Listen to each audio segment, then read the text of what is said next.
Thanks for joining me today for this post-run yoga flow. Our focus today is going to be loosening up areas of the body where we might be feeling tension after our run, really to balance out the body. We can do this sequence directly following our run or later in the day. We're going to start standing in mountain pose, feeling the feet firmly rooted into the ground and establishing our breath. So most likely as we were running, we were breathing out through the mouth. Let's go ahead and close the mouth, breathing in through the nose and exhaling out through the nose. Just taking a few moments to get grounded. So notice all corners of the feet. Oftentimes we are imbalanced, standing maybe a little bit more weight on one side or the other, or inside or outside of our feet. Let's just notice the insides of the feet, the outsides of the feet, maybe rocking forward and back on the balls and then the heels, and then settling right in the center. Reaching the hands down toward the ground, lifting up through the crown of the head. Let's take an inhale, reach the hands toward the sky. On the exhale, fold forward. We're going to flow here. Bend the knees deep and roll all the way up like a rag doll. Reach the shoulders, our fingertips up toward the sky, fold forward. We're going to do that a few times. Bend the knees deep, roll all the way up. Inhale, reach up, just feeling that nice flow. Exhale, fold forward, feeling the hamstrings as we come down. Soften the knees, roll all the way up. Reach the hands toward the sky, then exhale, fold forward again. Flowing here at first, we'll hold at certain points through the sequence. Roll all the way up. Reach the hands up toward the sky. We're going to take that right arm down, reach the left arm across the body, directly across here at first. Then we're going to roll that left armpit, so it's rolling down toward the ground, rotating through the torso. Then lift back up and roll it open up toward the sky. So opening the heart, the left side of the body up toward the sky. Coming back to center, reach the right hand up and the left hand goes down. Reach the right hand across the body. And then roll the right armpit down toward the ground. And then up toward the sky. Feel that nice rotation through the body. Reach both hands up toward the sky now. And then draw them behind the back, clasping the hands together or having the palms facing open, the heart and the chest. Soften in the knees and then begin to hinge forward. If we want to let go of the clasp, we can certainly do that. Come all the way down into a forward fold, letting the arms, the hands come away from the tailbone. Then go ahead and release the hands down, holding here in this forward fold position, feeling the hamstrings stretching out. Breathe into the backs of the legs. And then we'll soften in the knees, plant the hands down, step back into a downward facing dog. Just holding here in this upside down V position for a few moments. Let's bend the knees a little deeper maybe than we normally would. Letting the heels press down toward the ground as we press back with the hands. And then letting the knees come down to the ground to an all fours position. Inhale as we open the chest and gaze forward. The belly comes down toward the ground. Exhale, round the spine up toward the sky. Let's do that again. Inhale, open and gaze forward. Exhale, round the spine, tucking the chin in. The tailbone comes forward. One more time. Inhale, open and hold here in the cow position. So the belly is coming down toward the ground without dumping into the low back. So it should feel nice there in the lumbar spine. And then exhale, round, and then hold here in the round. Maybe pressing forward through the head and the hands. And then press back slightly. Stay in that rounded position as we press forward and back. Come to our neutral spine. Take the hips out over to the right side. Almost like a dog wagging our tail. Draw them back to center. Take them over to the left side. And then back to center. We're going to step back to a plank here. Exhale down through a chaturanga, a low push-up. Inhale, upward facing dog. Open up the heart, the chest, dropping the shoulders down and back. And then lift up into a down dog. We're going to bicycle the heels here this time in our down dog. So we'll bend the left knee, taking the right heel down toward the ground, and then switch sides. We can move with our breath. So keep the breath flowing. Not getting too caught up in the breath. Just keep it flowing at a steady pace. Maybe get it a little deeper instead of that shallow top of the chest breathing. Get it down in the diaphragm.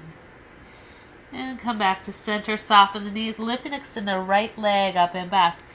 Bend that knee. Turn the hip open as we gaze under the right armpit. And we're going to square the hips. Send the right foot forward in between the hands. Walk the hands back toward the left foot. As we do, we're going to bend into the left knee. Straighten out the right leg. As the right hand comes down, the left arm reaches up toward the sky, and we twist away from the right leg.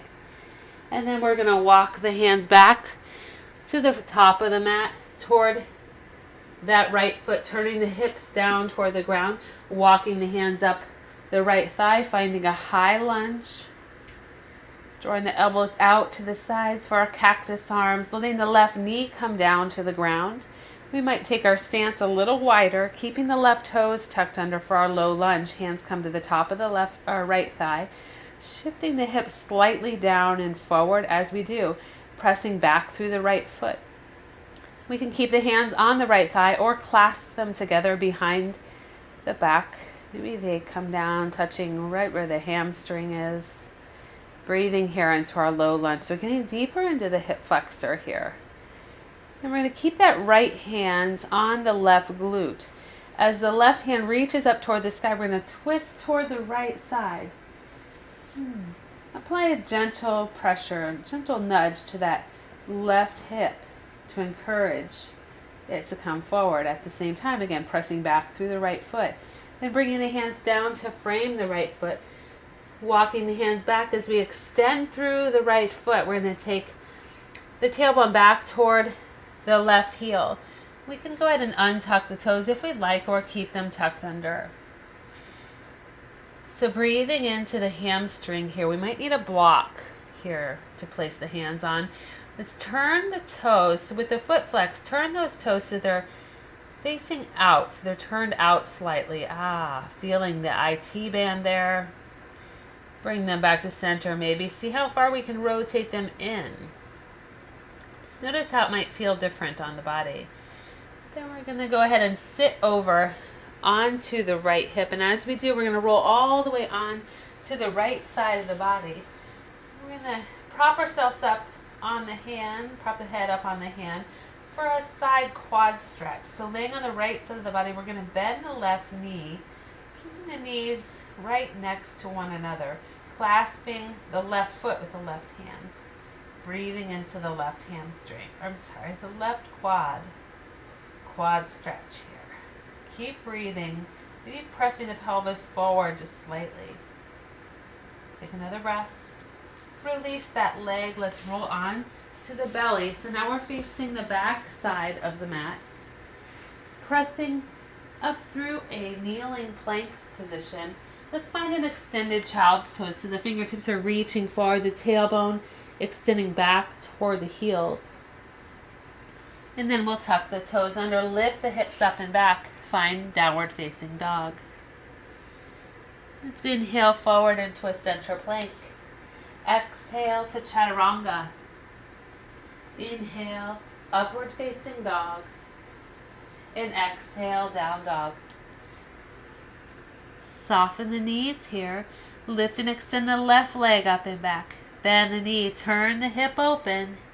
Breathe into the left hip, the left side of the body, the right groin. And we square the hips, sending the left foot forward in between the hands, walking the hands toward the right foot. As we do, the right knee bends, the left leg extends, the left hand comes down as the right arm reaches up and away from the left foot. So breathing into the left groin this time. Then the right hand comes down. We walk the hands back toward the top of the mat, squaring the the bottom of the mat, so toward the back of the mat, squaring the hips, softening that right knee. We sweep the hands all the way up toward the sky for our high lunge. And then let the right knee come down to the ground gently, keeping the right toes tucked under. Sweeping the hands back, clasping the hands together behind the glutes. Open the chest here, and again, we might just place the knuckles down there, rest them on the hamstring. And then we're going to let the left hand just gently press into the right glute as the right arm reaches up toward the sky, twisting toward the left side this time. So twisting away from that right leg. Applying a gentle pressure to the right glute with the left hand. And then coming back to center as the fingertips come down to frame the left foot, pressing the tailbone back toward the right heel, flexing the left toes up toward the face and walking those hands back to support ourselves. Again, we can use a block here. Hinging forward through a long spine. We can round over at any point if we'd like. And then turning the left toes out toward the left side, just opening that hip up. Feeling the IT band. Might feel a little bit tight here. Breathe into it. Use the breath to release any tension. Draw it to center. And then switch it so that it's slightly pointed in, the left toes. Rotating at the hip. And then back to center. And then we're going to let ourselves walk up and then shift over into that left hip. Roll all the way onto the left side of the body. So go ahead and lay out on the left side of the body. The left leg is still extended. Propping the head up if we'd like with the hand. We're going to bend the right knee, clasping onto the right foot. So again, focusing here on the quad.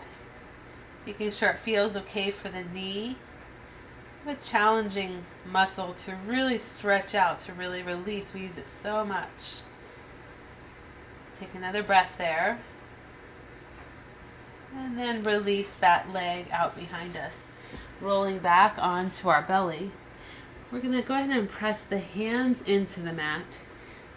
The rest of the body, except for the very top of the chest, is going to be off the mat. We're going to come into a cobra where we're actively pressing the hands into the mat. Lifting up through the chest, drawing the elbows toward one another, holding here, only coming up as high as is comfortable for our body. If it feels okay, we might extend up a little bit higher, not being afraid of a little bit of compression there on the spine. And we want to feel that extension. We don't often get to extend the back. Let's feel that extension. Draw the belly button in, keeping those elbows close, listening to the body. We might walk the hands out a little further if that feels better to us. Again, only coming up as high as is comfortable. Keep reaching back through the toes. Then release all the way down. Let yourself just rest there for a moment. Let the back feel what you just did. We're not forcing things or pushing further than comfort. Now pressing in to the hands through that kneeling plank. Finding our extended child's pose again. We can shift the hips from side to side. Just create a little flow here. And then tuck the toes under, lift the hips up and back for our downward facing dog. Soften the knees, step forward into forward fold. Hold here in our forward fold. Breathe again into the hamstrings. Then soften the knees, roll all the way up. Reach the hands up toward the sky, draw them down into heart center, into prayer. We're going to step to the long side of the mat, turning the toes out. Reach the hands up toward the sky with the fingertips spread wide, then come down into a moonflower. Elbows draw in toward the rib cage as we bend into that deep squat. Inhale, reach up. Exhale. So why are we doing this? Well, we're opening up through the hips. In our running, let's continue to flow here. In our running, we go forward only, not the side to side motion. We're going to get those hips opened up, get a little space and breath into them. Inhale, open one more time. Exhale, back down. And then bringing the hands to the top of the thighs, we're going to turn the toes so they're pointed a little bit more forward, just slightly turned out. And then press the hips back, holding the belly in strong.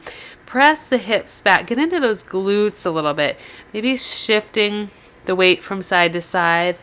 So into the left foot, into the right foot. Just notice the glutes. Get a little space and breath back there into those glutes. We need strong glutes to support our run. Then we'll bring the fingertips down to the ground. Walk the hands toward the back of the mat, toward that left foot. Draw them inside the left foot as we do. Walk the left foot over to the edge of the mat, making sure the left foot stays under the left knee. We're going to drop the right knee down to the ground. You can stay on the hands, maybe the palms or the fingertips. You can rest all the way down into the forearms, or maybe even walk the hands toward the right side, so away from that left hip. Breathe into the hips here. Take another breath. Walk the hands back in. Tuck the right toes under again. Come up into the high lizard. And then we're going to walk the hands toward the front of the mat. So staying low, walking all the way toward the front of the mat. Walk the right foot over to the edge of the mat. We square the hips down toward the mat. Maybe keeping the left toes tucked under at first as we bend a little deeper into our lizard. We can let the left knee come down to the ground. Keep extending through the left toes here. And again, if we like, extending the arms out away from that right leg, so to the left side this time. And then walk them back in. Taking that right leg and sweeping it back next to the left, tucking the toes under. Lift the hips up and back into our downward facing dog again. We're going to bend the left knee and reach down through the right heel, holding this stretch on the right side only. Getting a little deeper into the right calf. We might even bend the right knee just slightly. See if we can get a little bit closer down into the Achilles tendon. We might take that heel and just shift it over to the right slightly. Maybe feeling the arch of the foot, then over to the left slightly. And then switch sides. So the left or right knee bends, left leg extends. Sort of with a nice lengthened out straight leg on the left side first. Then maybe bend the left knee just slightly. Taking the heel out just a little bit. And then drawing it in. And then back to center. Draw the knees down to the ground, keeping the toes tucked under here. Lift all the way up so that we can sit the tailbone back onto the heels. So many of us struggle with plantar fasciitis, that pain through the arch, through the bottom of our foot. This toes pose might help. If it's really uncomfortable, causes pain, certainly don't do it. But if we can hold it and really stretch out the bottoms of the feet, this might be a good one to do after every run. Interlace the fingertips, press the palms up toward the sky. So we're sitting tall through the crown of the head. Gently applying a little pressure and encouraging the arches of the feet to open up and breathe. And then go ahead and release the hands. We're going to untuck the toes. Take that right leg and cross it over the left, on top of the left leg, opening at the right hip. So it's similar to a pigeon position. We're keeping the left knee tucked under the body now, keeping it bent and tucked under the body. We're going to hinge forward here, keeping the hands next to the sides of the body for support. If this position, seated in this way, does not work for our bodies, we can lay on our backs and do the same thing laying on the back and holding and drawing those legs in toward the body. Take another breath here, thinking about the piriformis. If we're not feeling anything, we might turn the chest maybe toward the left side. See how that feels? Maybe rotate it toward the right side. Keep drawing that right hip back. And then let's switch sides. So release the legs and then cross the left over the right as we sit the tailbone back toward the right heel. Hinging forward at the hips. With a long spine, we can relax into it or prop ourselves up in any way we need to. And again, if we'd like, twisting to one side, see how that feels. Twisting to the other. Continue to open through the left hip. Use the legs as leverage to keep that hip open, to hold it there and then breathe into it. And then go ahead and release the legs out of that. We're going to roll all the way down onto our back. Let's keep the knees pointed up toward the sky, the soles of the feet on the ground. Press into the feet as we peel the tailbone off the ground, one vertebra at a time.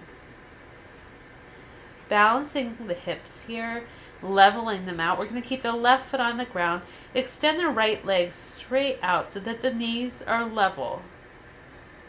Press through the right foot. Then the right foot comes down. We're going to press the left foot straight forward. Working one glute at a time. Left foot comes down. Right leg presses forward. This is a great move to balance. Again, out the back side of the body. Right foot comes down, left foot. Just keep switching one to the other. Holding in between. Continue to go from side to side, just making sure we do an equal amount on both sides. We don't need to go fast. It's about slow control and feeling each side of the body. Notice if we have imbalances. That's where we need to work to prevent injury. One more time on both sides. And then when we're ready, we'll release all the way down. Take the hands out to a T. Let the legs come over toward the right side as we look over the left shoulder. We want a little deeper twist. We might actually wrap that left leg around the right, similar to an eagle position in yoga. And take the right hand on top of the left thigh. And draw those legs over a little deeper. Come back to center and do the same thing. So we could have the legs stacked on top of one another and let them fall over, or we could cross the right leg tightly over the left with those knees still bent and wrap. Let the legs fall to the left side. Using the left hand for a little leverage as the right hand reaches out in the opposite direction.